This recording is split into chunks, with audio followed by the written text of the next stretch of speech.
Hi అండి, నేను శరణ్యని మాట్లాడుతున్నాను. మీకు ఎప్పుడు చెప్పేది వాసవి ప్రాజెక్టు. ఇది వాసవి అర్చన వైట్ లోటస్. ఈ ప్రాజెక్ట్ ఒకసారి చూపిస్తున్నాను, ఎందుకంటే వీక్లీ డెవలప్మెంట్స్ అనేది డిఫరెంట్ ఉంటాయండి, చేంజ్ అవుతూ ఉంటుంది. మీకు మనం ఇప్పుడు డైరెక్ట్గా ఆర్చ్ దగ్గరికి వెళ్తున్నాము. ఇప్పుడు మనం వెళ్తున్నది ఏదైతే ఉందో అది గవర్నమెంట్ రోడ్ అండి, 40 ఫీట్ రోడ్డు. ఓకే, అటు లోపల విలేజెస్లోకి వెళ్ళిపోతుంది. ఇది వచ్చేసి హైవే నుంచి జస్ట్ 600 మీటర్స్. అదిగోండి చూడండి, ఆర్చ్ కన్స్ట్రక్షన్. అంటే వీక్లీ వన్స్ ఎందుకు చూపిస్తున్నాను అంటే డిఫరెంట్ అనేది, అంటే ఇది ఎంత డెవలప్మెంట్ అయింది అనేది, ఎంత చేంజ్ ఉన్నది అనేది కూడా మీకు అర్థమవుతుంది. అంటే డెవలప్మెంట్స్ ఎలా జరుగుతున్నాయి అనేసి తెలుస్తుంది, కాబట్టి మీకు వీక్లీ వన్స్ కూడా చూపిస్తూ ఉన్నాను. చూడండి, ఇప్పుడు మనము వెంచర్ లోపలికి ఎంటర్ అయిపోతాము. ఇక్కడ నుంచి కొంచెం ముందుకెళ్తే లోపలికి ఎంట్రీ ఉంటుంది. మీరు ఇక్కడ చూసుకున్నట్లయితే ఇది ఆల్రెడీ చాలాసార్లు చెప్పే ఉంటాను, ఇది 60 ఫీట్ రోడ్ అండి. ఇది మనది వచ్చేసి ఇది వచ్చేసి 3వ approval Mahabubnagar urban development అథారిటీలోకి వస్తుంది. అండ్ రేరా ఉంది. అండ్ మనకి ఆల్రెడీ 600 ప్లాట్స్లో ఆల్రెడీ 200 ప్లాట్స్ మేము రిజిస్ట్రేషన్ చేసి డాక్యుమెంట్ ఇవ్వడం జరిగింది. రీసెంట్గా మళ్ళీ ఇదిగోలా ఈ వీక్లోనే మేము ఒక 10 ప్లాట్స్ మేము రిజిస్ట్రేషన్ అయిపోయింది. అంటే సెకండ్ ఫేజ్లో కూడా ఇదిగో మీరు చూడొచ్చు. ఇక్కడ అప్రూవల్సే కాదు, వర్క్ కూడా డిఫరెంట్ తెలుస్తూ ఉంది. ఫుట్పాత్ వర్క్ కానీ, మీరు ఎలక్ట్రిసిటీ కానీ ఇవన్నీ చూడొచ్చు ఎట్లా ఉందనేది.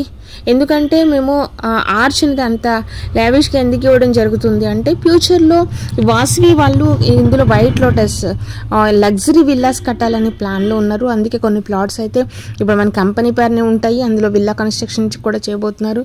తర్వాత మనం ఇక్కడ ఎందుకు పెట్టవచ్చు ఇంత దూరంలో అంటే, మీకు అందరికీ తెలిసిందే షాద్నగర్ హైవే అనేది చాలా ఎంత డెవలప్ అవుతుందో అనేది. మనకున్న హైదరాబాద్ అన్ని ఏరియాస్లో కన్నా షాద్నగర్ అనేది ఇక్కడ lot of companies, Microsoft data centre కానీ, లేకపోతే ఇంకా ఫ్యూచర్ చాలా కంపెనీస్ ఉన్నాయి. మనకి చుట్టూ సరౌండింగ్స్ కూడా న్యూ కంపెనీస్ అనేది ఉంది.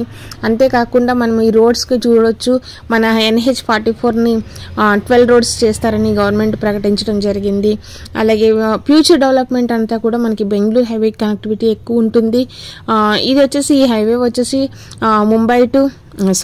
ఈ హైవే వచ్చేసి కాశ్మీర్ టు కన్యాకుమారి, ఇండియాలోని లార్జెస్ట్ హైవే అండి. ఇదిగో చూడండి, మనము ఈ వెంచర్లో ఎలక్ట్రిసిటీ వర్క్ ఎలా జరిగింది, తర్వాత వాటర్ ట్యాంక్ కన్స్ట్రక్షన్ ఎట్లా జరుగుతుంది, ఇవన్నీ కూడా మీకు క్లియర్గా కనపడుతున్నాయి. ఎంత బాగా వర్క్ జరుగుతుందో మీరు చూడొచ్చు. అదంతా కూడా ఎలక్ట్రిసిటీ జరిగిపోయింది, ప్లాంటేషన్ వర్క్ కూడా జరిగింది. ఇవన్నీ ఓపెన్ ప్లాట్స్లో. ఎందుకంటే మనము వన్స్ కన్స్ట్రక్షన్ అయిపోయిన తర్వాత ఇక్కడ ఇన్వెస్ట్ చేసుకున్నామంటే, చేసుకునే కంటే ఇప్పుడే మనం ఇన్వెస్ట్ చేసుకుంటే లో బడ్జెట్లో వస్తుంది. తర్వాత నెక్స్ట్ మంత్ నుంచి ఇంకా రేట్స్ అనేది చేంజ్ అవుతూ ఉంటాయి. కాబట్టి ఇట్లాంటి టైంలో మనము టైం వేస్ట్ చేసుకోకుండా, అంటే మనం ఇన్వెస్ట్ చేయాలి, ఒక ల్యాండ్ అనేది కావాలి. ఇక్కడ మనకి 180 స్క్వేర్ యార్డ్స్ నుంచి స్టార్ట్ అవుతాయండి. మీకు అంటే 180 స్క్వేర్ యార్డ్స్ తీసుకోవచ్చు, లేదా 220 తీసుకోవచ్చు, 200 స్క్వేర్ యార్డ్స్ తీసుకోవచ్చు, ఎట్లయినా తీసుకోవచ్చు. సో తక్కువలో కావాలంటే తక్కువ, ఇట్లా మనము 180 స్క్వేర్ యార్డ్స్లో